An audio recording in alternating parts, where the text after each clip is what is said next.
Este interesa porque es el primero que se me sale de televisión. Vale.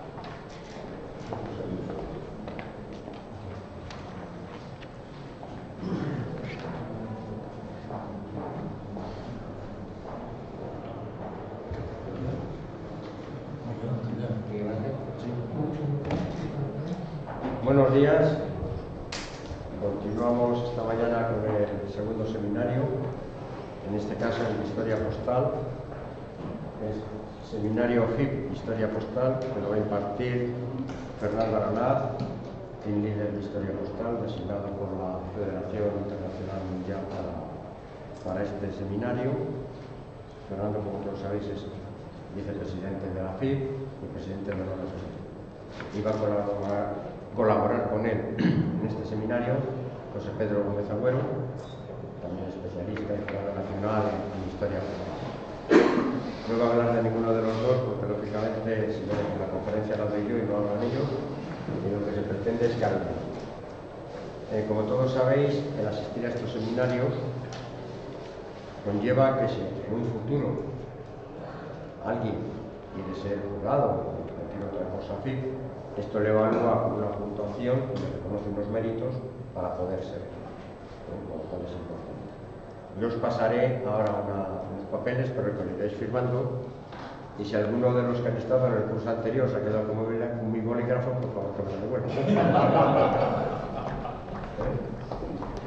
Muchas gracias, Fernando, José Pedro. Yo estoy abajo escuchándolos un rato.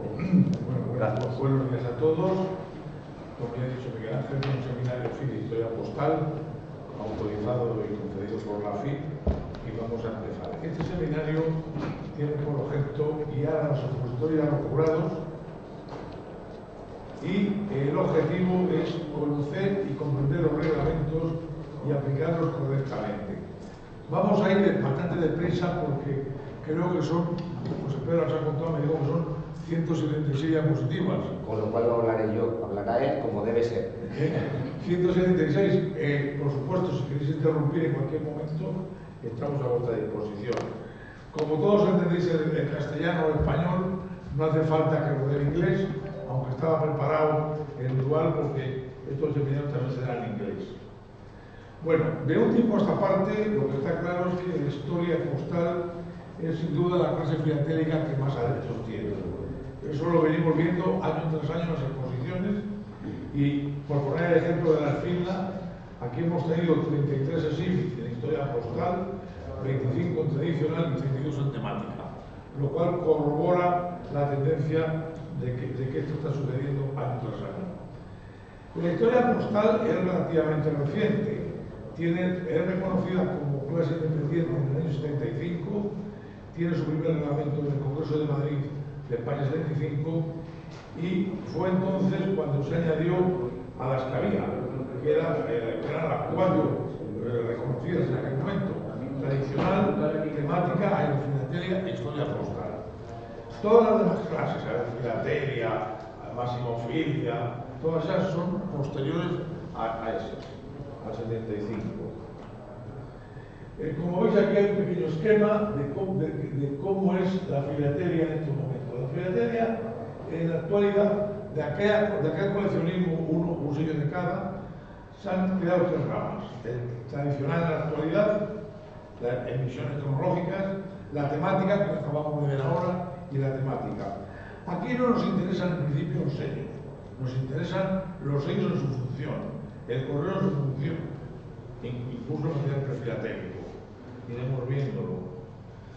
Los reglamentos, que ya he hablado antes, los reglamentos son cuatro básicos: un GRES, que es el Reglamento General de Posiciones; el GREP, que es el Reglamento General de Evaluaciones; el SESP, el específico; y la Guía de Índices o directrices para seguir con los detalles de la historia postal. Acá hemos hablado ya de un palabrejo por ahí que hay, que es exhibit. ¿Qué es el exhibit? El exhibit es lo que se expone, lo que el jurado ve, no lo que sabemos que tiene en su casa. De muchos coleccionistas sabemos que tiene grandes baúles, grandes colecciones, pero el jurado en la exposición ve 80 o 128 hojas. Evidentemente, casi siempre el exhibit es menor que la colección. ¿Por qué son necesarias las exposiciones competitivas? Bueno, yo aquí saco dos palabras, dos frases muy claras. Una la decía un argentino, que aquí tenemos un colega argentino, Jorge Valdán: el que no compite no progresa. Y esto es así. Y José Manuel Rodríguez, presidente de la Asociación de Madrid, añade: y el que no progresa retrocede. Incluso esto lo vamos a ver en la ponencia futura. Y esto no es fácil. No es fácil. Por ejemplo, nuestro amigo Luis Alemani decía hace poco, dice, hay coleccionistas que no quieren exponer o que no exponen. Dice, es normal. La técnica de exponer es dura, que tienes que someter a una disciplina que a veces no te gusta y además te da trabajo. Esto nos pasa. ¿Qué es la clase historia postal? Es un conjunto de sobres y enteros postales circulados, de sellos postales usados y de documentos postales circulados, desarrollando algún aspecto de la historia postal: rutas, tarifas, marcas, etc. En principio, y lo recalco en rojo, los sellos son irrelevantes. Y si son nuevos, no forman parte de la historia postal. O sea, colecciones con historia postal no deben tener en principio sellos nuevos. Hay una clasificación de esas colecciones en 3 niveles: colecciones de historia postal propias, marcofilia, ahora lo veremos, o matasellos, y colecciones históricas, sociales y de estudios especiales. La historia postal, ya lo hemos comentado, es material transportado y relacionado con correos oficiales, locales, privados, enfatizando rutas, tarifas, marcas, usos y aspectos postales. La de marcofilia enfatiza los matasellos, muestra las clasificaciones y el estudio de las marcas postales, en sellos y en otros objetos postales.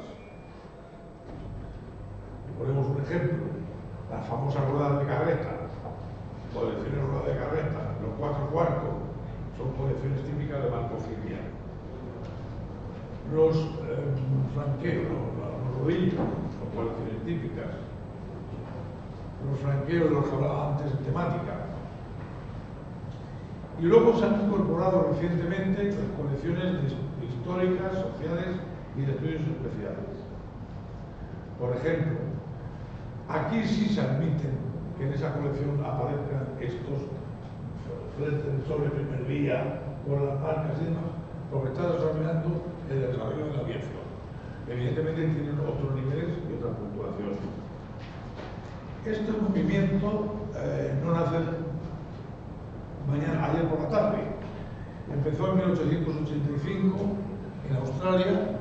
Aquello es un continente especial, Australia y Nueva Zelanda, y el amigo Edwin Group, el desaparecido, empezó a hablar del tema de filatería social como un material asociado a un servicio postal o con sellos de correos que no tienen que ver con implicar rutas, tarifas o marcas, y que tenían una íntima relación con las operaciones, el sistema, la parafernalia, etcétera, etcétera, etcétera.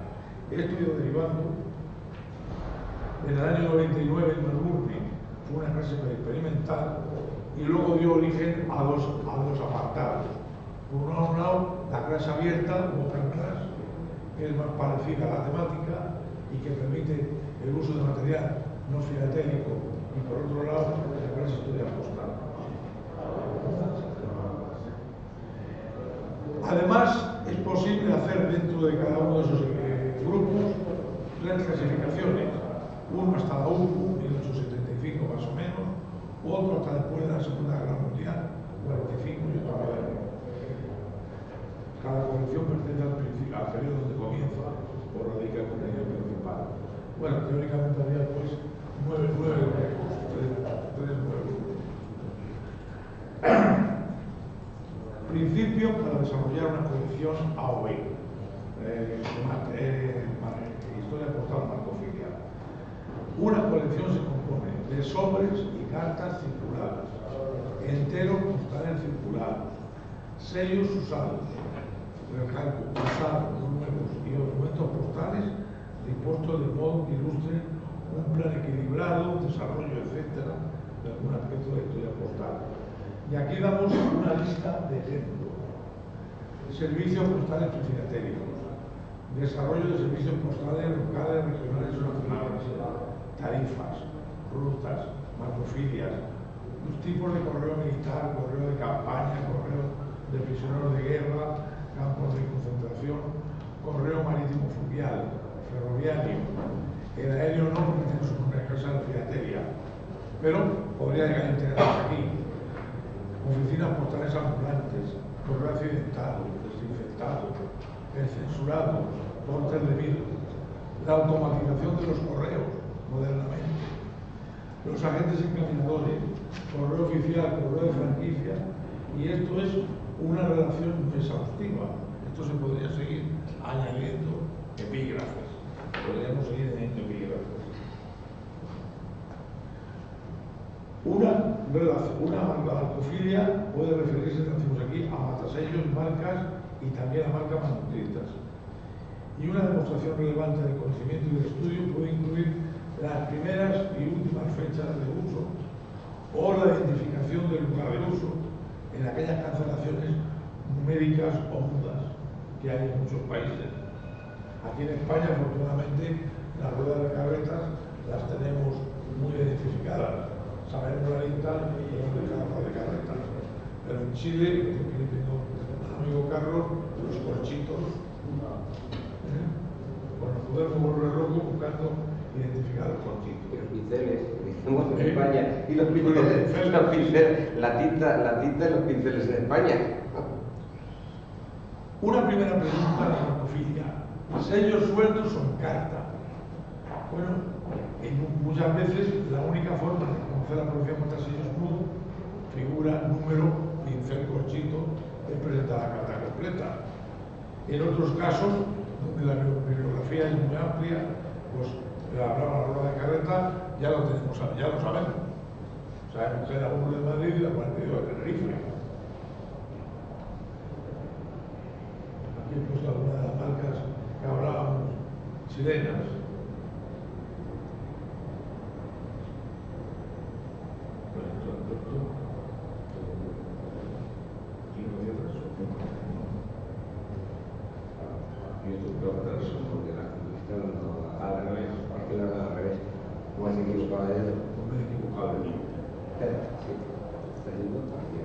Bueno, está yendo más o menos. A ver.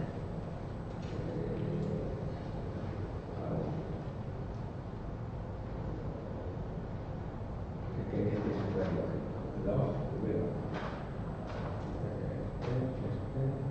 Sí. Vamos a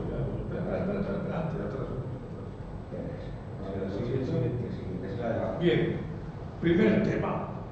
Algunos coleccionistas pretenden que, como Jurado no sabe mucho, vamos a arreglar los matasellos. Cualquier intento de mejorar la apariencia de una marca postal tras haber sido estampada por las autoridades postales debe ser considerada como material falso. Oiga, si está débil, pues está débil, ¿qué le vamos a hacer? Intentaremos buscar uno mejor si lo hay.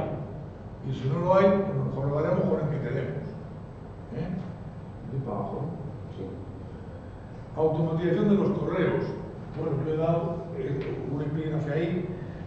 Esto puede ir, esto es material moderno, muchas veces moderno, pero por ejemplo puede ir los sistemas de automatización matricial utilizados en España, o los sistemas de radio, estas cosas, se pueden utilizar. Eso es lo que se requería ahora mismo. Este tema está muy de moda, hay gente que lo está estudiando. Sí. Y esto forma parte de la historia postal.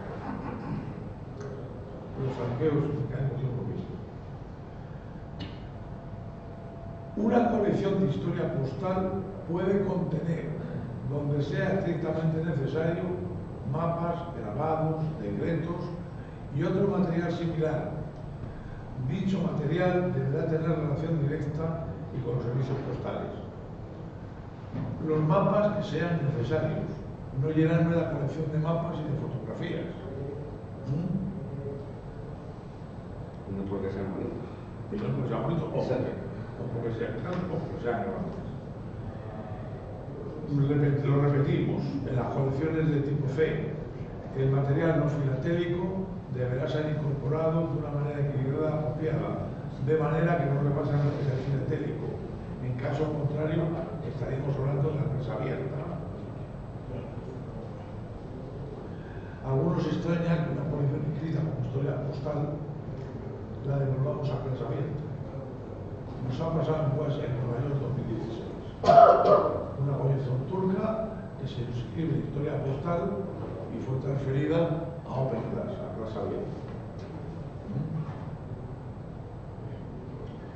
Ejemplos de estos estudios históricos y sociales: servicios telegráficos, las tarjetas de fidelización en todos los valentanes, sobres comerciales ilustrados y pictóricos utilizados en servicios postales, por ejemplo, los Friedrich Cover, estudio de los efectos de una postal sobre el comercio, sociedad e industria, estudios históricos, regionales, etc. Recuerdo una colección en Portugal de Pedro Pereira sobre la monarquía portuguesa. Bien, una colección de historia postal puede ser de la subclase A, de la B o de la C. Lo que no puede ser es de todas. O es A, o es B, o es C. No una mezcla de ambas. No, esta colección que es. No, yo mezclo todo. Bueno, pues no mezcles todo. O es historia postal, o es narcofilia, o son estudios históricos y sociales. El baremo de puntuación lo conocéis. 5 en presentación, voy a decir como se juega habitualmente. 10 en importancia filatélica, en el caso del grupo C serán 5 en importancia filatélica y 5 en social. 20 en tratamiento, 35 en estudios, conocimientos y estudios de la investigación. 10 al estado y 20 a la rareza. Fijaros bien que 35 puntos, prácticamente un tercio de los puntos, es el estudio personal de investigación. Si tiene importancia el tema. Aumentar un 10% aquí son 3 puntos, aumentar un 10% en rareza es 2 puntos, aumentar un 10% en estado es 1 punto. O sea que esto es lo importante. El plano concepto del exhibit deberá ser claramente expuesto en un resumen introductorio. Debe incluir una estructura por capítulos o secciones, mejor que por cuadros o índices. Muchos nos colocan un índice, página tal, página tal, página tal. ¿No? Debe incluir un área de investigación personal y debe señalar la bibliografía, fuentes documentales consultadas. Esto es importante.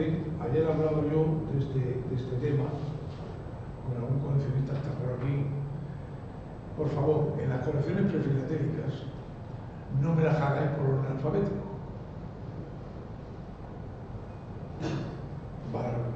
A oír, a soír, tal. Las colecciones, bueno, este simplemente es el caso de un coleccionista que tenemos aquí. Pero ya hace unos pocos de años.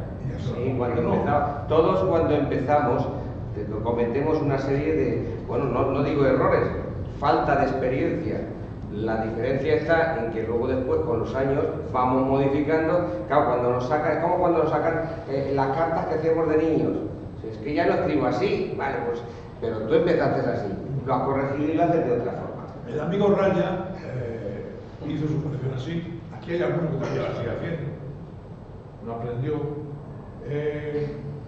Le dijimos, le insinuamos, porque nosotros nunca ordenamos, sugerimos que cambiara el sistema a un sistema cronológico. Lo hizo. Ahí está. Y a la primera de cambio, y no fui yo, le dieron por ahí 8 puntos más. Solamente con reestructurar la colección para no ponerla por orden alfabético, sino cronológicamente.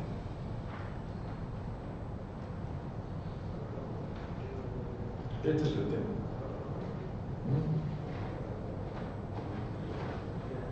Por cierto, fotocopias.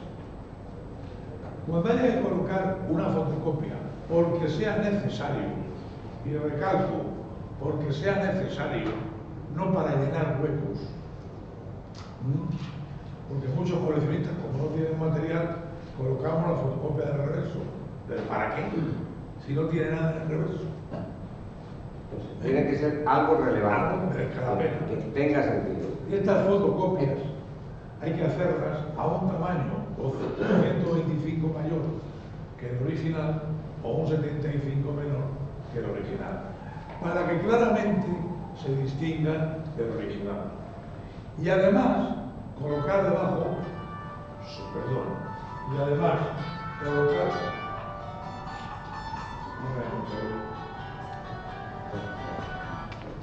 y además, por favor, me colocáis debajo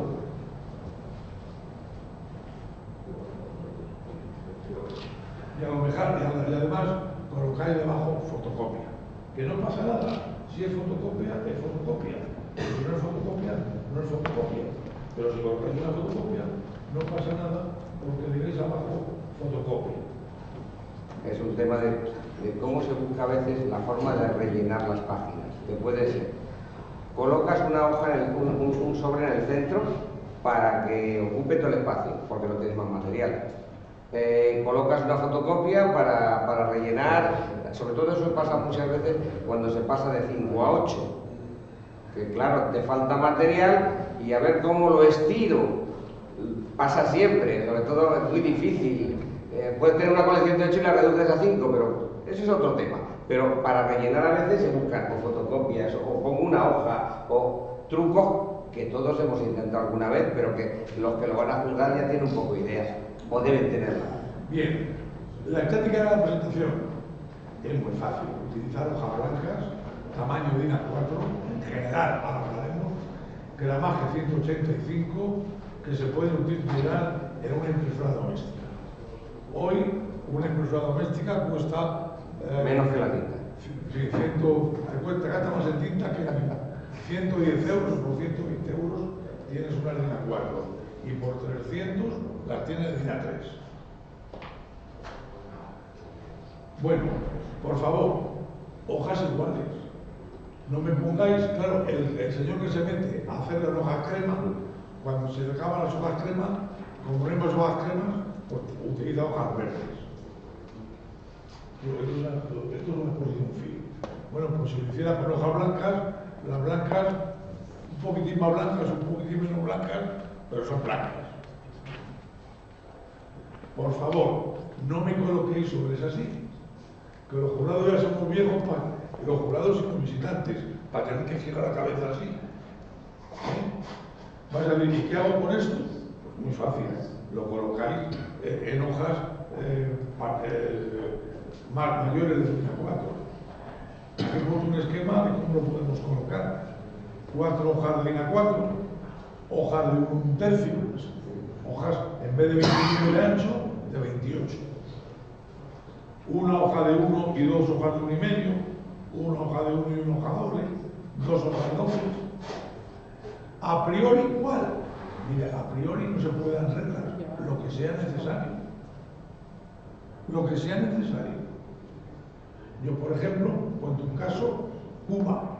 Yo hago correr de Cuba, pues en Cuba, todos esos sobres de los años 20 americanos, que son muy largos, no me caben en el DIN A4, pero me caben perfectamente dos, el de 1/3, uno arriba y uno abajo.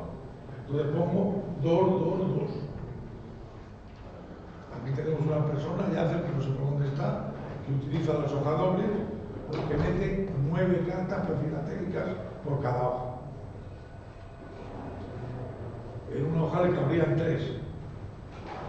En una hoja doble le cabrían 6. Pero como aprovecha el espacio le caben 9. Son los márgenes que se pierden, lógicamente, entre dos de A4 y una doble. El margen se utiliza para aprovechar espacio. Normas, ninguna. Sugerencias. Y ustedes elijan las que haga falta. La FIT no se mete. La FIT dice únicamente que te dan 8 cuadros o 5 cuadros de este tamaño. Yo tengo una anécdota. Algún coleccionista madrileño una vez mandó a la secretaria a traerme la colección y me trajo las hojas y me dijo, no, es que me ha dicho don fulano, mi jefe, que le traiga 4 hojas por fila. Digo, sí, pero 4 hojas DIN A4. ¿Qué dice? 4 hojas así de grandes no caben. No, pero es que me ha dicho que en el marco. Digo, sí, pero el marco no se puede estirar, que es de aluminio. Esto es histórico, ¿eh? Bien, le estaba diciendo esto. La FIN no regula el tamaño de las hojas, simplemente el número de cuadros. Y el IRES habla del tamaño. Esto es lo que decía antes, de las 9 hojas por hoja doble.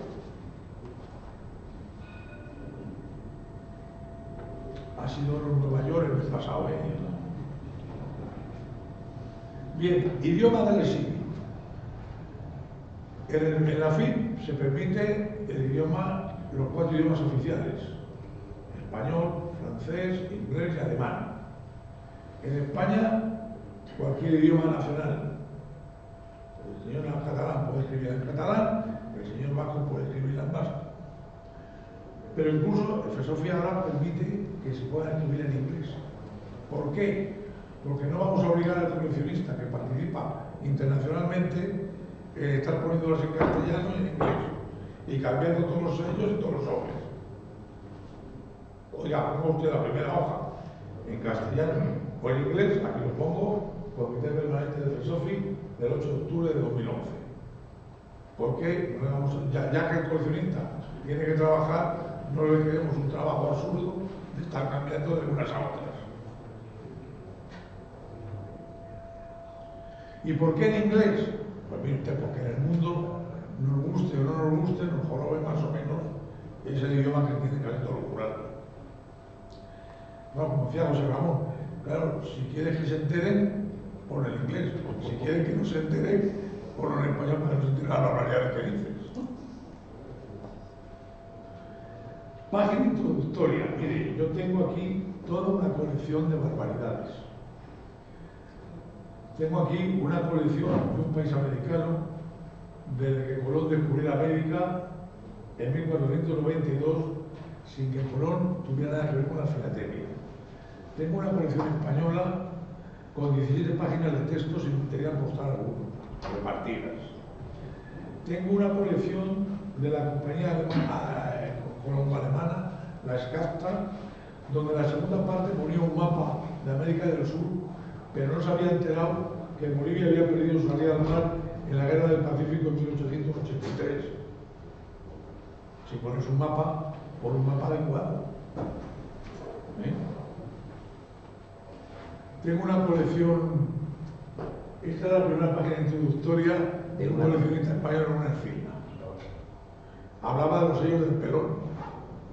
Y toda la página introductoria era contarnos esto. Esto es pasado ya. Es pasado, pero hay que estar... Bueno, esta es una colección de correo aéreo de la exposición de Roma del 2009, Patrick Fue, patrocinada por la FEPA, donde el coleccionista me decía por aquí que él no incluía el estudio de tarifas porque eso era irrelevante. No, lo decía, está escrito, marcado en verde. Por lo menos cállate para que no se entienda. Pero si encima lo explicas, ¿ves? Mire, esta es la frase, está en inglés arriba. First is race, are no menciones simply because are no relevant to the question itself. Y seguía.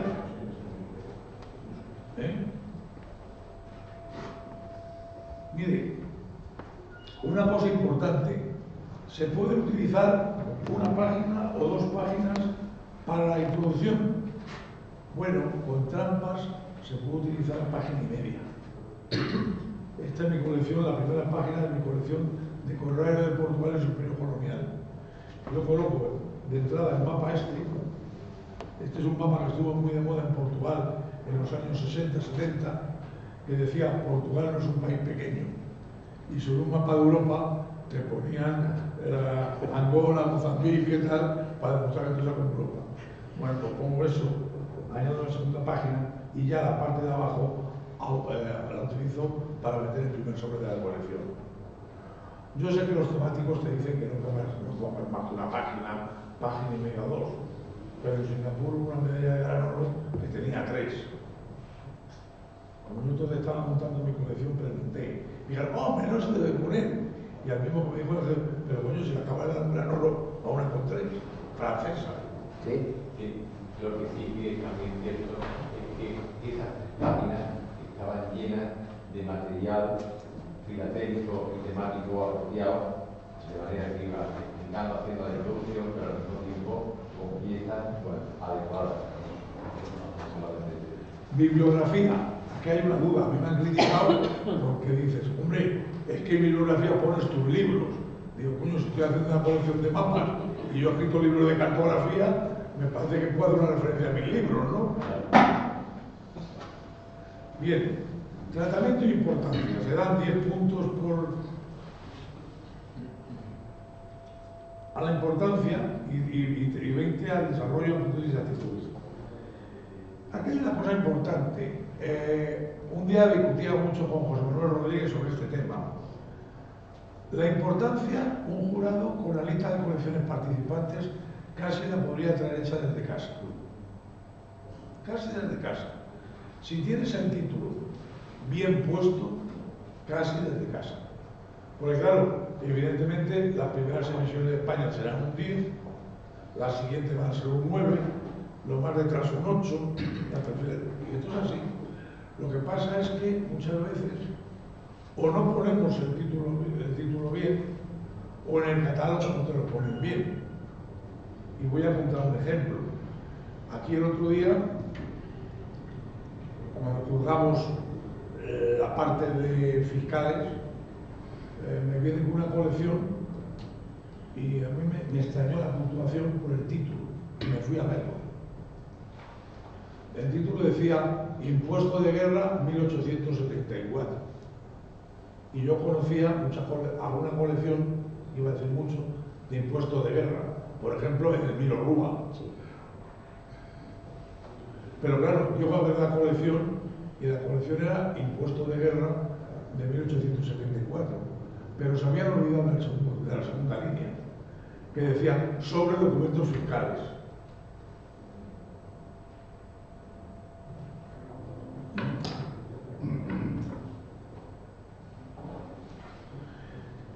La importancia de un exhibit tiene que ser evaluada en relación con la historia postal general del país o del tema mostrado y la filatelia en general. Aquí tenemos también otro problema importante. Todos los coleccionistas están empeñados en que su pueblo es lo más importante. Yo soy de Alcalá de Duero, o Alcañiz, o Vinaroz, o Tordera. No, es que mi pueblo... No, mira, perdona. Tu pueblo en el mapa mundial es cero. Yo, para llevar la colección mía de Alcalá de Duero a mi pueblo, o a la fiesta de mi pueblo, o a la exposición local de mi pueblo, quedo como Dios. Pero claro, mi pueblo no tiene una exposición en Taipei, o en Nueva York, en Buenos Aires. ¿Quién coño sabe dónde está Alcalá de Duero? O Alcañiz o Tordera. Bueno, pues esto no hay coleccionista que lo entienda. Las mayores perlas con los coleccionistas son, es que esto es dificilísimo. Y tengo todo. Tengo todo. Que conste que yo haya encontrado aquí en la exposición en los comerciantes 2 piezas de historia postal de Alcalá de Duero. Pero yo sé lo que es. Pongo otro ejemplo. Tenemos que ser conscientes de cómo jugamos con las historias postales.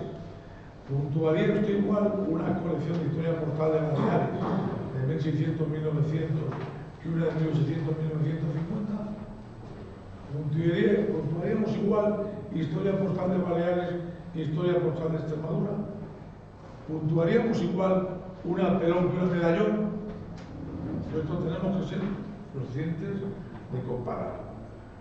Un estudio de tarifas postales entre 2 o más países es más importante que un país en ese mismo periodo. Saltos cronológicos. Bueno, esto es un tema terrible. Colección de historia postal de 1850 a 2000, a 1900 no sé cuánto. Tiene una carta prefilatélica de 1850, luego salta a los 4 cuartos del 58 y 60 con 2 cartitas, y luego ya empieza 1900 a 1920. Duplicación del material.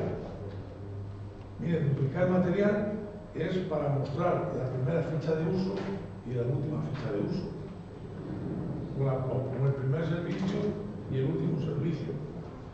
Claro, pero es que el molinista te dice, oiga, pero es que este material es muy caro y es muy bueno. Y lo que me ha costado, y es que tengo 6 iguales de los 12 conocidos. Sí, ¿eh? Eso me lo ha dicho a mí un íntimo amigo nuestro con las 6 cartas del Plus Ultra. Se llamaba Luis Alemán, y vamos, Carlos se llama, lo de montón. Pues yo, es que tengo 6 de las 12. Sí, pero poner un Plus Ultra te vale. A nivel histérico está muy bien. El criterio de tratamiento tiene que ver con una exactitud, una evaluación de que lo que tú pones allí con lo que estás explicando que es. Y voy a citar, y por favor no lo toméis como críticas, sino solamente como muestras para que aprendamos y sepamos. Tú no puedes hacer una colección de la Primera Guerra Carlista, 1834, 1840, y claro, como es muy bonito y muy adecuado, pues mete una carta de Felipe III, 2 de Felipe IV por delante, y acabo colocando el correo consular del consulado de Cádiz a Marsella o a Londres. Esto es precioso y vale un montón y es fenomenal, pero eso no tiene que ver con la guerra carlista. Tú tienes que pensar si está la participación completa, si falta material, si faltan partes importantes, etc. Y esto es lo que se puntúa en tratamiento. Muchos conocéis, es en estos momentos de Estados Unidos en la FIP, señala que un exilio de historia postal debe estructurarse cronológicamente. Y en caso de no hacerse así, hay que explicar claramente la secuencia seguida y el porqué de la misma. Así como una colección tradicional tiene que hacerse cronológicamente por la emisión de los sellos, en historia postal hay que hacerse cronológicamente, o si no se hace cronológicamente, tienes que hacerlo, explicar por qué lo hace cronológicamente.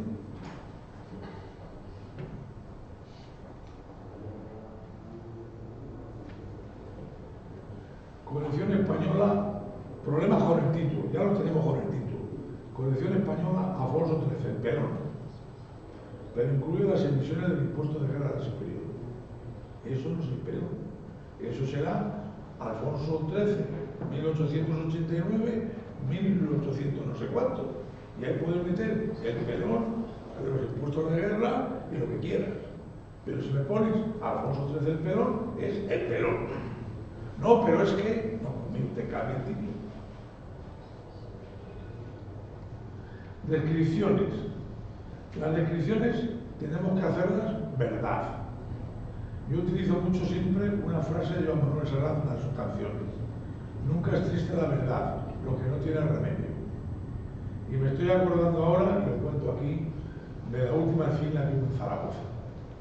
En una vitrina había un espectacular bloque de no sé cuántos sellos, creo que eran 48, de no sé qué coleccionistas, si sé quién es, y un jurado pegó un traspiés, le pegó una patada al cuadro y el bloque de 48 se fragmentó en bloques de 4, 5 y 6.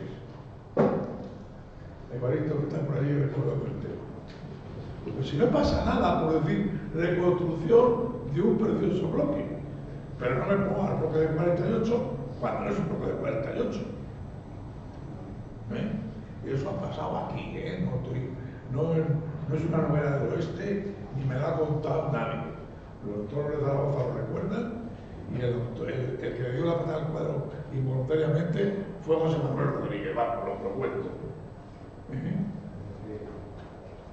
Hay un refrán castellano que dice que se coja antes al mentiroso que el cojo. Pues aquí puedo. Y por supuesto, huir de esas explicaciones, magnífica óptica, extraordinario bloque. El otro día alguien se rió conmigo porque llegué a un cuadro y me decía, como era precioso bloque, precioso fragmento con 4 colores, con 4 colores. Y yo dije, anda, no me había percatado. Claro, 4 colores, 8 colores, si lo ves aquí, no es tontito. Todavía no soy daltónico. Bien. Material no postal o no cartas. Lo dicen los reglamentos. Mapas, proclamas, etcétera, usados únicamente si son importantes para el desarrollo del tema. Y además son originales, no fotocopias. El material no postal no está prohibido. ¿Está prohibido? No está prohibido. Se permite cuando sea adecuado al tema.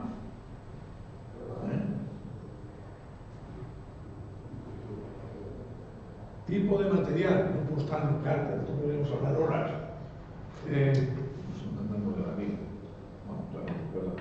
Mire, puede haber decretos y disposiciones legales, cuadros de tarifas, noticias y avisos postales, mapas de rutas, cartas sacadas de los sobres, notas de despacho. Voy a poner algunos ejemplos.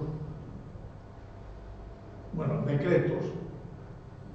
Además, los decretos tienen un problema, es que ocupan mucho espacio. Si yo presento esto, me va a ocupar una página. Simplemente haz una referencia. O pon un fotografiado reducido en una esquinita. Cuadro de tarifas, yo lo mismo. O sea, no me coloquéis la tarifa en cada página de la colección, 17 veces la misma. Pues méteme al principio un cuadro de tarifas y ahórrate ese espacio. Sobre todo es el analizar la rentabilidad de ese material en el espacio que dispones. Que no puedan decir que lo que se ha hecho es quitar espacio para la parte postal. Entonces está bien, pero de una forma ilimitada, porque la colección es colección fundamentalmente de historia postal. La utilización excesiva es el problema de siempre. Claro, esto, por ejemplo, es un piezón, esto es un aviso de los barcos de Chile con un sello y utilizado y circular. Cuadro de tarifas, ya lo he dicho. Se puede colocar un cuadro, pero mejor al principio que repetirlo 17 veces. Lo conocemos todos, está en todos los libros. Y ahora más con el libro de nuestro amigo José Antonio. Noticias y avisos, pues lo mismo.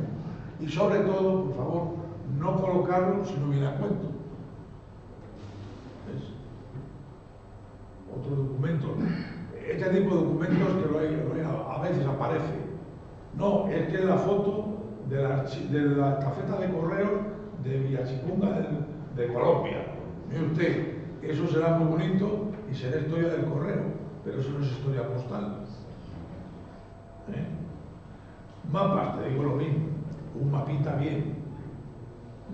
Aquí hay una extraordinaria colección de correo aéreo de Mozambique, que es extraordinaria, con unos primeros cuadros de tumbar, que luego empieza a poner fotos y mapas y fotos de aviones.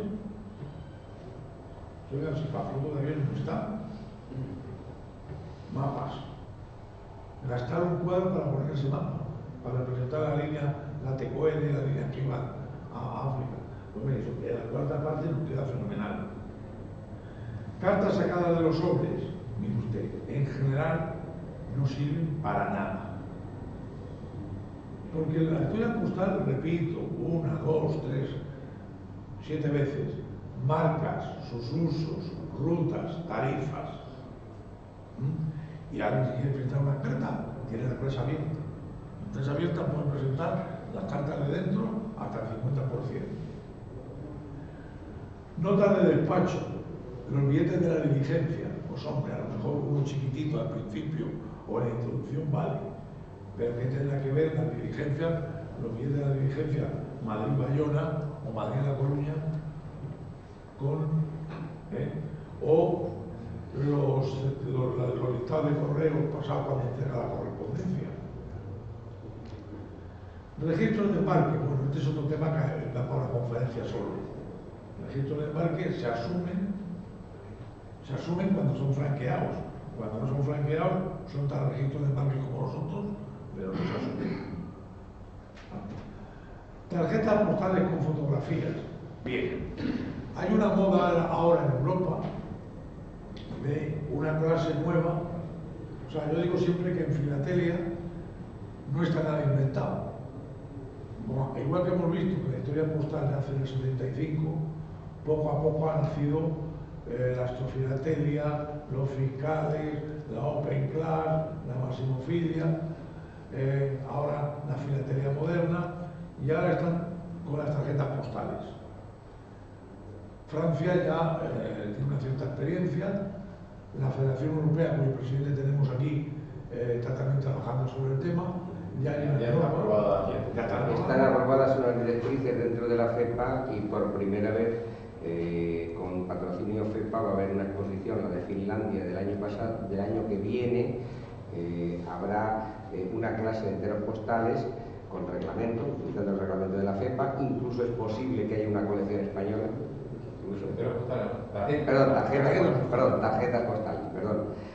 Tarjetas postales. Incluso es posible que haya una colección española y esperamos, esto es un inciso, esperamos que el año que viene en la exposición de Portugalete nosotros incorporemos también por primera vez la clase de tarjetas postales a la Esfilna del 2017. Por primera vez probaremos a ver qué pasa. Pero vamos, en otros países llevan ya mucho tiempo con tarjetas postales. Bueno, puedo decir que en Estados Unidos, por ejemplo, no conciben una exposición sin la clase del sobre el primer día. Que los reglamentos de las exposiciones nacionales los hacen los países correspondientes federaciones. Y puedo decir que en París este año, en el mes de mayo, aparte de haber tarjetas postales, había una magnífica pero extraordinaria colección de viñetas, erinofilia, con un club que se ha incorporado a la Federación Francesa y tenía una parte de la Guerra Civil Española, de una serie de viñetas auténticamente preciosas. Merecía la pena verlo. O sea, es otra clase que han incorporado los franceses. Nosotros no la tenemos y a nivel internacional todavía tampoco existe. Bueno, esta tarjeta es volada, es una tarjeta volada, no sé si la conocéis, de los globos de la Escuela de Guadalajara del año 1903-4, que tiene 113 años ya, que el coronel Vives obligó por norma a los pilotos, cuando volaban, a llevar estas tarjetas preparadas y en el puerto, en la ciudad donde caían, en el sitio donde caían, tenían que ir al ayuntamiento a cancelarla con el sello del ayuntamiento para que quedase constancia de dónde habían ido a parar el globo, ¿no? Bien, artículos de periódicos y revistas, a priori no. Es posible que alguno explique un nuevo servicio, o en el periódico podamos saber una nueva ruta, o en el periódico nos diga que hay un primer vuelo. En ese caso hacemos una referencia, o ponemos una cosa pequeñita, pero no gastamos una página para colocar una historia de primer vuelo. Y luego hay otra cosa segunda, el material que los temáticos también conocen muy bien, el material borderline o fronterizo. Bueno, habría que ver sellos nuevos, sellos recortados, sellos procedentes de enteros postales, bocetos, ensayos de color y pruebas, grandes fragmentos. En vez de leerlos todo, vamos a ir pasando y vamos a ir viendo. Sellos nuevos. Sellos nuevos, con raras excepciones, no. No. Únicamente pueden encontrarse algunos que se han omitido, en PDF o algo así, para poner un ejemplo, pero no en historia postal. ¿Ven? Esto, por ejemplo, es un aviso al público francés, donde ponen el sello nuevo para explicar que tal día se imprime un sello para poner unas tarifas. Sellos recortados. Bueno, este es un tema muy curioso, de la India, de Nueva Zelanda, donde se ponen unos precios muy altos al correo, y entonces para evitar peso, los sellos estos de la India se recortan para que pese la carta menos y cueste menos. En el eco del mes que viene vendrá una referencia también a los sellos chinos de correo de valores declarados, que estaban divididos en 4 trozos, o sea, de urgentes que estaban divididos en 4 trozos, y que uno quedaba para la administración, otro para uno para el receptor, otro para la administración que lo hacía, otro para se dividían, y si querías saber lo que era, tienen que ser los 4. Claro. Si no, en carta nunca vas a encontrar los 4. En este caso, estos sellos indios, el problema que tienes es que si no los tienes en nuevo, no sabes qué plancha es, porque los hay con mucho margen, con menos margen, con más diferencia, con más calle entre ellos, etc.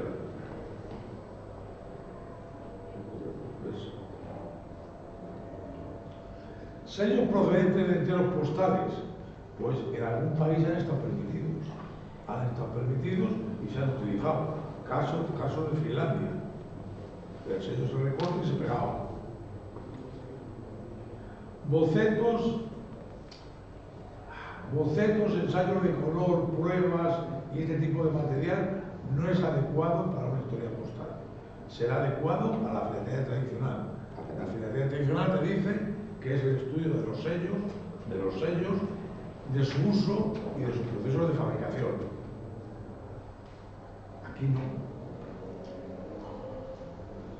Entonces aquí tenemos pruebas, excelentes pruebas, que pueden estar en una colección de tradicional, no en historia postal.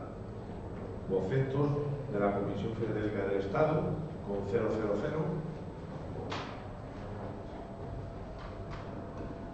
Acusos de recibo chilenos, en negro la prueba. Bien. Grandes fragmentos. Grandes fragmentos se permiten cuando son los mejores objetos disponibles para ilustrar un tema descrito. Y repito, para ilustrar un tema descrito, y deben ser descritos adecuadamente. En esta exposición hemos tenido algunos casos, y mañana en la sesión crítica lo contaremos con los respectivos, donde hay extraordinarias piezas incorrectamente descritas. Voy a recordar ahora una de ellas. Una de ellas es espectacular, y el expositor dice: esta carta tiene insuficiencia de franqueo, pero no ha sido tasada por insuficiencia de franqueo. Oye, qué cosa más rara. No, la carta no tuvo insuficiencia de franqueo, y estoy utilizando bien los tiempos verbales. La carta circuló perfectamente con su franqueo correspondiente. El problema es que posteriormente se despegó un sello. Y claro, cuando llega a las manos del expositor, el expositor no ve eso. Si se observa detenidamente, con lámpara adecuada, con luz adecuada, se ve ahí los restos del otro sello que se desprendió. Por eso el correo no la tasó, porque estaba perfectamente franqueada. Grandes bloques. Bueno, si es para poner los bloques más grandes que existen, estas cosas, pues sí. Pero describirlo bien, por favor. Pequeños fragmentos. En principio, pues, porque es un matasello, pues va a marcofilia. Recibos de certificados similares. Pues hombre, si pones la carta con el sobre de la carta, con el certificado, con el recibo de la carta, puede ser. Un recibo de certificado solo dice poco. O sea, la carta con el recibo, si tienes la suerte de encontrar las dos o de casar las dos, pues merece la pena, si no. O es una cosa. Formularios telegráficos, decimos lo mismo. Los telégrafos es historia postal. Hombre, correos y telégrafos ha sido siempre una unidad en España. Siempre hemos utilizado. En cualquier caso, los telégrafos podrían entrar perfectamente en las colecciones históricas, sociales y estudios especiales. Sí, los despachos telegráficos. Este es un tema chileno, lo traigo porque mi amigo Carlos y yo andamos con Chile. Los sobres de los telégrafos que luego metían los telegramas, iban por correo, etc. Sellos fiscales o sellos como sellos postales. La pregunta es, ¿son buenas piezas? La respuesta es, depende de. Depende de. Podemos tener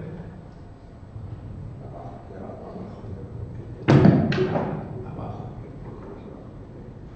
Podemos tener casos interesantes y podemos no tener casos no interesantes. En la Guerra Civil Española, ante la falta de sellos, se utilizaron los sellos fiscales. Sellos postales en documentos no postales, por ejemplo, en documentos fiscales, en principio están claramente desaconsejados. Quizá en tradicional entrase, porque en tradicional es el uso de los sellos y su uso. En historia postal no, porque no están mostrando ni tarifas, ni rutas, ni servicios. Por ejemplo, aquí tenemos casos de España, o casos de Cuba, o aquí tenemos casos de Chile. Esto es una pieza para tradicional, o para fiscal, no para historia postal. Viñetas y sellos semipostales, pues únicamente cuando sean piezas adecuadas y convenientemente estudiadas. Por ejemplo, el uso de este sello, sobre tasa postal obligatoria para todo correo interior con franqueo mínimo 5 céntimos. Sin poder de franqueo, válido solamente para el pago de la sobretasa vigente del 15 al 25 de julio del 39. Pero es que esta carta no lo cumple por dos razones. Primero, porque va a Suiza, donde no es obligatorio, y segundo, porque es el día 27, donde tampoco ya tiene uso. O sea, si lo ponen, lo tienen que explicar, no dejar la carta ahí caída a ver si cuela. Correo más bien la guerra de Cuba, extraordinaria pieza, pero hay que ponerlo. Los Tierra de Fuego, de los Popper o los americanos.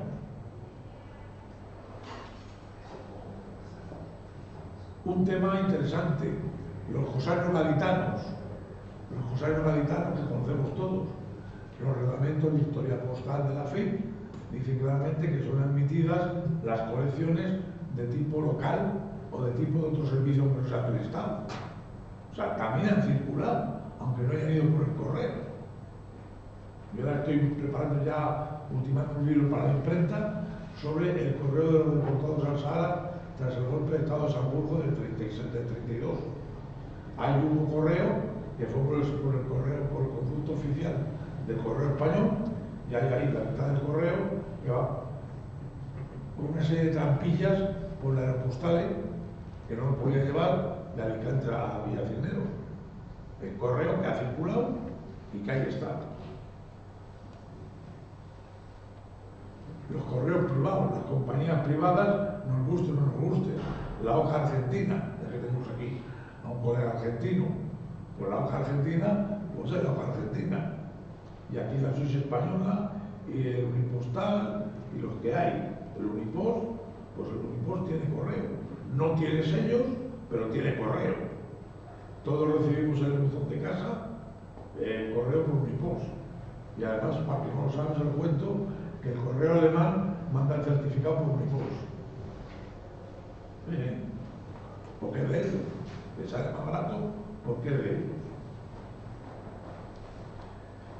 Seguramente muchos de vosotros vais a desayunar por la mañana en una cafetería, donde se recibe el periódico El Mundo, El As o el tal. En Madrid, por lo menos, hay una compañía de correo privado, que reparten los periódicos por la mañana. Y cuando yo me siento a las 8 a desayunar, mi café con churros y cojo el periódico, allí tengo la marca de Boyacá. El Boyacá que reparte el correo. Es una compañía privada de correo. Esto no son sellos, pero son historia postal. Perdona. ¿Eso es una compañía privada de correo o es una empresa de distribución? Me da lo mismo. El que distribuye transporta. Y el que transporta correo, transporta correo. ¿Una marca de mensajero también? Sí, que eran los cosarios. Los sellos bisectados. Yo tuve una pelotera hace muchos años, en España, en 1999 y el 2000, con un buen amigo, que se empeñaba que los sellos bisectados había, o fraccionados, como queramos llamarlos, o bisecados, había que meterlos en la clase de filatería tradicional. Yo me pegué con él y yo decía que los sellos bisectados no tienen más objetivo que cubrir una tasa postal y que no, si no están en una carta, nuevos no existen, porque lo juego en la tijera y lo hago así, y un fragmento que me lo explique. O sea, los sellos bisectados tienen que estar en carta, y para justificar un servicio postal, una tarifa postal. Eso es propio de este sistema. Conocimientos filatéricos e investigación. Bueno, pues creo que está clarísimo. El jurado es lo que se fija, porque le tiene que dar 35 puntos. Si se equivoca en un 10%, también se equivoca en 3,5.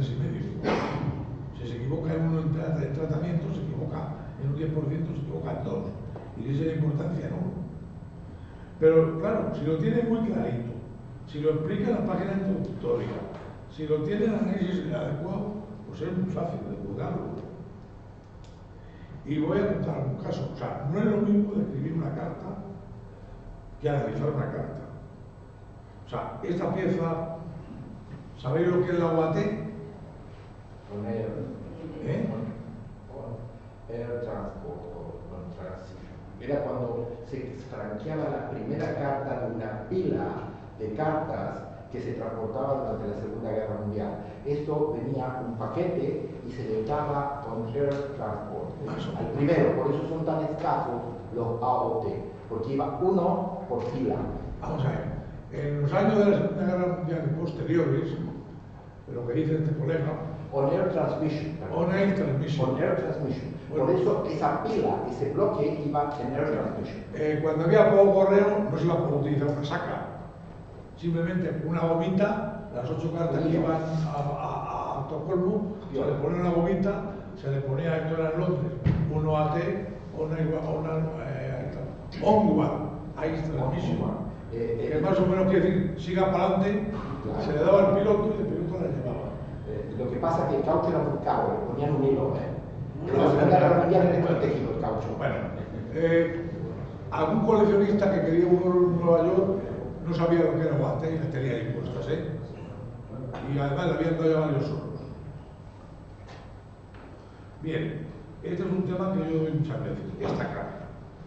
Mira, esta carta hay coleccionistas que me ponen carta, lo tengo aquí, carta de Jarraca Sacerdot de 1 de diciembre de 1854 con fechador rojo. Y yo, como si yo fuera, digo, ¿este tío me toma por tonto o qué?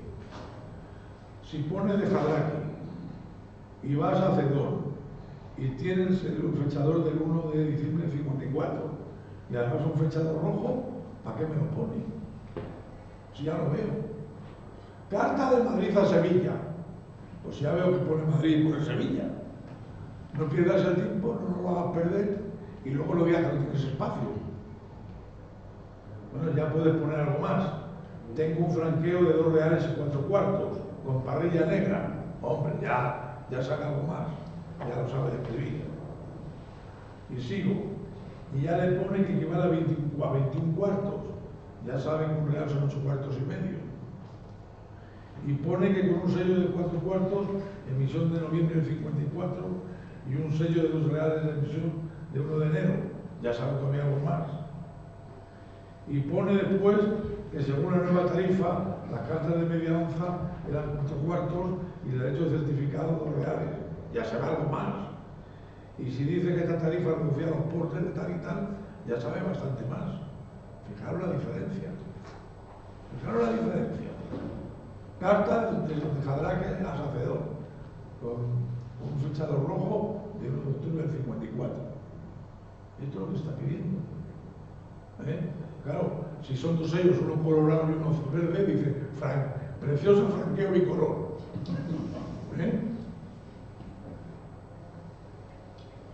Pero esto es normal. Por ejemplo, en las colecciones de Presbitería Navarra, y no voy a meter con el amigo Raya, donde casi todos los baezas son rojos, pues cuando lees Vadir dice, y hay una carta de los arcos con el baez amarillo, y otra de no sé dónde con el baez amarillo.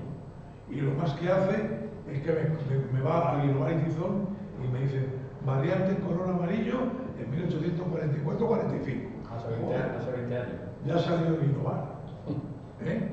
Pero tienes que saber que hay una circular de 2 de junio del 44 donde se establecen las 6 carreras de España con los colores de las cintas.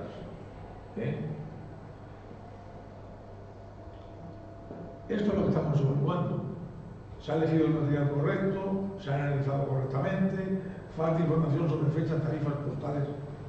Oiga, que aquí hay colecciones de historia postal sin una sola tarifa, sin una sola tarifa. Como el italiano, no son importantes para la historia postal. Bueno, rareza. La rareza está relacionada con la escasez de las piezas. Bueno, pero primero seguramente vamos a poner... Bueno, condición de rareza, 10 puntos por condición y 20 por rareza. La rareza está relacionada con la escasez. Con la escasez, no con el precio. Rareza no es sinónimo de costo-precio, aunque lo decía Antonio Machado en sus proverbios. Todo necio confunde valor y precio. Por ejemplo, yo pongo algún ejemplo. La serie del Centenario de España, de 1950, en todas las subastas, en todos los comercios se encuentra. Y puede valer 300, 400 euros ahora, más o menos, no sé cómo anda. Pero en cambio, busca un sobre de la misión Pro Tuberculoso del 40, verdaderamente circular. Y cuando lo encuentran en la subasta sale por 75 o 100 euros. ¿Qué es más raro? ¿El centenario o el sobre? El otro te ha costado 4 veces más. Condición. Por supuesto, cuidado con el material falsificado o reparado, en cuyo caso pues, va a ser penalizado. Aquí tenemos algunos ejemplos de estado de las piezas. Guardar. Bueno, cualquier intento de mejorar la apariencia del material después de darle, falso. Iba a poner por aquí alguna cosa, pero lo hablaré después. Bien,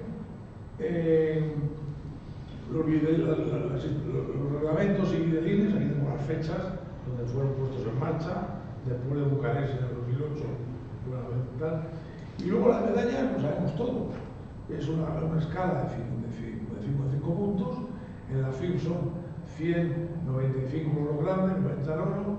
En España utilizamos la escala FESOFI, que es deflactada a 5 puntos. Hay algún país que lo hace y otros países que no.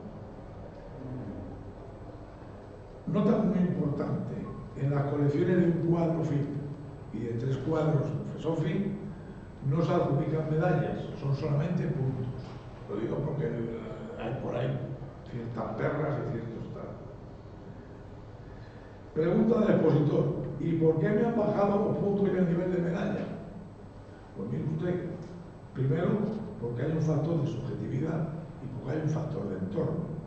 Y voy a poner un ejemplo. Si en una competición de atletismo, en altura, una persona hoy salta un 85 o salta un 85, puede ser medalla de oro. Pero si 5 años más tarde salta un 85, probablemente no sea ni de oro, ni de plata, ni de bronce. Porque hayan saltado 1,95, 1,92 y 1,88. Y te has quedado en cuarto, en quinto, o en sexto. En filatería pasa esto. O sea, el nivel no es uniforme. El nivel va progresando con el tiempo. Y tú no puedes dar 120. Me acuerdo de un coleccionista que viene y me dice un día muy serio: oye, me diste 92 y como he metido 6 puntos más, me tienes que dar 95. Y cuando metas 10 más, ¿qué te doy? ¿118? No, bueno, claro. Es que no es una normal. Sesión de comentarios por el jurado tratado José Ramón. Creo que esto es importante y sobre todo el coleccionista. O sea, estamos de acuerdo que hay que cuidar al expositor, pero también el expositor a veces es un caso. Yo aquí pongo un ejemplo. Evidentemente, es la ocasión que tiene el coleccionista para aprender y conocer cómo poder mejorar. Pero evidentemente hay expositores que no lo necesitan. Opinan que ellos saben más que el jurado. ¿Para qué? Otros van a discutir todo lo discutible, con razón y sin ello. Me acuerdo un señor que en una exposición hace unos años me decía: es que yo de Gijón no he encontrado más. Es que yo de Gijón no tengo más. Joder, pues no hagas un cuadro. O sea, haz Asturias. Joder, que Asturias es muy complicado. Pues chico, si quieres hacer de Gijón, vas a tener un cuadro, a lo mejor 2 y a lo mejor 3, pero 5 no te da. Pues no, yo quiero hacer Gijón. Pues bueno, oye, tú eres el rey soberano, haz lo que quieras. Claro, al final ya hace Asturias. De todas formas es lo que decía José Ramón. Pero sí que no hay más. José Ramón, que lo que tiene que hacer es divertirse. Y ya está, te diviertes. Pero si quieres entrar en competición es el problema que hay. Si es que hay más. Yo digo, aquí lo digo, alguno que tuvo anteriormente 85 puntos, ahora reclama 91, y porque puso sin carta nueva. Y le digo, cuando ponga 29, ¿qué te damos? 101. Y luego hay quien a veces va con ganas de conocer sus fallos y poder mejorar, que suelen ser los que generalmente lo consiguen. Esto es importante que lo conozcáis. En las exposiciones nacionales se empieza con 5 cuadros y cuando se obtienen 80 puntos Vermeil se pasa a 8 cuadros, 128 hojas. En las exposiciones FIP se requieren 75 cuadros y cuando se llega a 85 puntos se pasa. Y esto es muy importante. En las exposiciones continentales o internacionales FIP con reconocimiento, si obtienes el Vermeil grande, ya puedes ir a la FIP con 8 cuadros. Por ejemplo, yo no voy a exposiciones españolas a obtener eso. Yo voy a exposiciones con reconocimiento FIP en Johannesburgo, en Bogotá, en París. Me dan los 87 puntos, 88 puntos, 85 puntos la primera vez y ya puedo ir con 8 cuadros. Esto es importante, que sepáis el mecanismo. Bueno, el problema que están diciendo que vaya acabando es el problema de pasar de 5 a 8 cuadros, es que supone pasar de 80 a 128 hojas. Eso es 60% más. Y esto no es fácil. Hay que ponerse un poco por la presión para tenerlo. Por eso es muy fácil que muchos coleccionistas, la primera vez que pasa, no vayan bien la cosa. Los expertos, voy a hablar un poquito de estos. Algunos expositores, yo digo que tratan de engañar. Bueno, datos incorrectos a las inscripciones, 5 8 cuadros. Y en las piezas yo pregunto, ¿lo saben? ¿No lo saben? ¿Se lo creen? ¿No se lo creen? ¿Han comprado una pieza de la leche que les ha costado no sé qué? Por favor, certificados, por favor. Si ponen fotocopias del certificado con pulsadas, porque ya se han llegado a falsificar hasta los certificados. Ya lo sé, ya lo sé. Es hasta las 2, ¿no? Hay un ejemplo. Tengo un coleccionista argentino que me pone una colección en España y le decimos que esa pieza no es buena. Pide certificado. Y en la siguiente exposición en Madrid viene y nos dice, Salinas ya está mandando risas. Salinas ya pone, dice, certificado al 2. Y yo cada vez lo joder. No me imagino que haya nadie que le haya dado a esa pieza un certificado. La abrimos y efectivamente tenía un certificado al dorso. Pero el certificado decía, no podemos garantizar que esa pieza sea buena. Certificado. Bueno, las críticas filatélicas, podríamos hablar de filatélicas. Bueno, estaba por aquí ayer el poseedor de esta carta, que tiene su extraordinaria colección de Filipinas puesta en la parte de atrás. Voy a contar la historia y con esto cierro. En Granada 92, este señor puso la Filipina que está abajo, el Gran Premio Mundial de Clase Maestra del año 2006 en Málaga. En el año 92, por esta colección, yo me acerco y estaba el otro gran coleccionista de Filipinas, Mario Cue. Y le digo, Mario, ¿do you like this exhibit? Digo, ¿cómo que no te gusta? Pero no me digas esta colección. Vamos, Fernando. Saca la cartera y me enseña esta carta y me la compara con esta. Bueno, ¿veis la diferencia, no? Voy a abreviar. La vimos con el jurado español, eran Guinovar, Navarro Payá y José María Ortuondo. Algunos los conocéis a los tres. Ortuondo todavía vive, Navarro Payá también. Y Ortuondo, que es un cerebro viviente, que sabe de todo, me dice, joder, a mí esta carta me suena. A mí esta carta me suena. Yo no lo sé, pero me suena. Pues un mes más tarde me manda esto. O sea, la carta inicial era esta. Algún comerciante la puso así. y otro segundo comerciante la puso así. El pobre Antonio Cuesta, que está por aquí, pagó por ella 5 millones de pesetas de la época, y cuando se enteró que era falsa casi se muere de disgusto. Menos mal que el comerciante le dijo, yo te los devuelvo. Pero esto hay que tener cuidado. Y esto solo se sabe estudiando. Y esto solo se sabe estudiando. Y hay que estudiar. Y hay que saber. Y cuando estás jugando las perras con tu colección, por lo menos que no te tomen el pelo. Mire, este es un sello que se ha falsificado en España últimamente. No sé si lo sabéis. Y este sello se ha descubierto de la manera más tonta. No hay nadie de Correos por aquí. Lo cuento. Correos tenía unos agentes comerciales en el año 2010, pero que era por Baleares vendiéndole sellos a los hoteles. Y de repente les cae un número de ventas. Y uno de los agentes va y le dice a uno de los hoteles, pero macho, ¿qué pasa? Dice, joder, si tú me lo vendieras más barato que me lo vende, te lo compraba a ti. O sea, había un tío que lo fabricaba y se iba a vender esos hoteles más barato que el de Correos.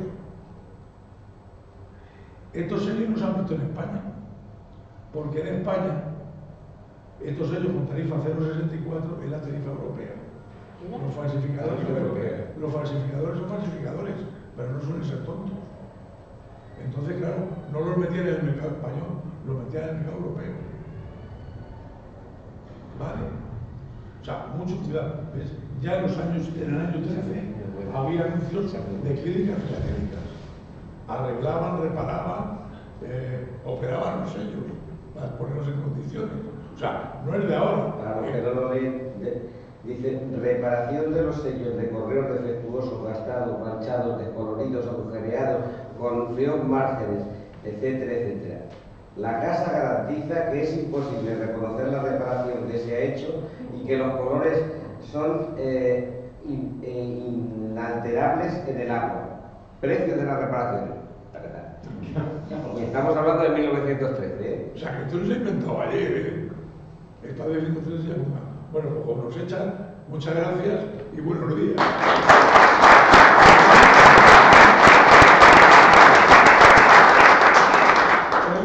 Preguntas. Nada.